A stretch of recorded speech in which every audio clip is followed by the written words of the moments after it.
Hello दोस्तों, जय श्री राम, जय हनुमान, जय बागेश्वर धाम सरकार की जय। कैसे हैं आप लोग। ठंड बहुत पड़ रही है दोस्तों। इस ठंड से बचने के लिए और जो इस समय खांसी सर्दी जुखाम चल रहा है उससे बचने के लिए हम आप लोगों को एक आयुर्वेदिक औषधि बताने जा रहे हैं। इस आयुर्वेदिक औषधि को यदि आपने घर में बना लिया और लगातार 1 हफ्ते तक सेवन कर लिया तो आपका सर्दी जुखाम बुखार खांसी दर्द जोड़ों का दर्द बलगम जो फंसा पड़ा है नहीं निकल रहा है वो सब आपका ख़त्म हो जाएगा दोस्तों। इस नुस्खे को ध्यान से सुनिए। इससे पहले हमारे चैनल को सब्सक्राइब करते जाएं और घंटी वाले बटन को ज़रूर दबा दीजिए ताकि आने वाला हर नया वीडियो सबसे पहले पहुंचे आप तक।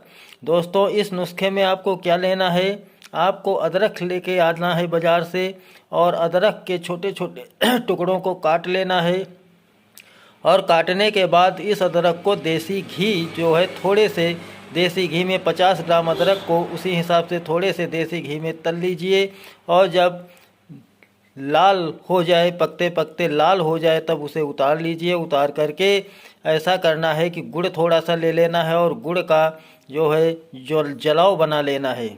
गुड़ को आग पर चढ़ा देना है और जब गुड़ चुरने लगे गीला हो जाए चुरने लगे तब उसके बाद उसी में आपको इस अदरक को जो तली हुई अदरक है उसको उसी में दोस्तों डाल देना है और 50 ग्राम जैसे अदरक लिया है तो उसी हिसाब से आपको गुड़ ले लेना है और कम से कम 10 ग्राम काली मिर्च पीस करके उसी में मिला देना है दोस्तों। सभी मिश्रण को एक में मिला करके और थोड़ी धीमी आंच में हल्के पकाइए उसको। थोड़ी देर जब पक जाए तब वो आपका एक प्रकार से पाक तैयार हो जाएगा और इससे अदरक का पाक कहते हैं। अब इसको क्या करना है आप लोगों को दोस्तों, नीचे उतार लीजिए और किसी कांच के बर्तन में भर के रख लेना है दोस्तों। अब इसको प्रयोग कैसे करना है, 1 चम्मच छोटी चम्मच से 1 चम्मच सुबह और 1 चम्मच शाम को बस मुंह में डाल लेना है और मुंह में डालने के बाद इसको एकदम से नहीं खाना है दोस्तों। इसे मुंह में डाल करके सिर्फ चूसते रहना है।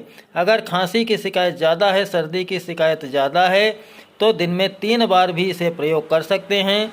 इसको प्रयोग करने के बाद आपको पानी नहीं पीना है, सिर्फ इसे चूसना है और अगर मुंह सही साफ करना है तो गुनगुने पानी से आपको कुल्ला कर लेना है दोस्तों। बस इतना ही करना है दोस्तों। इससे आपकी खांसी सर्दी जुखाम बुखार दर्द सब कुछ दूर हो जाएगा दोस्तों और आप पूरी तरह से स्वस्थ हो जाएंगे दोस्तों। जय श्री राम, जय हनुमान, जय बागेश्वर।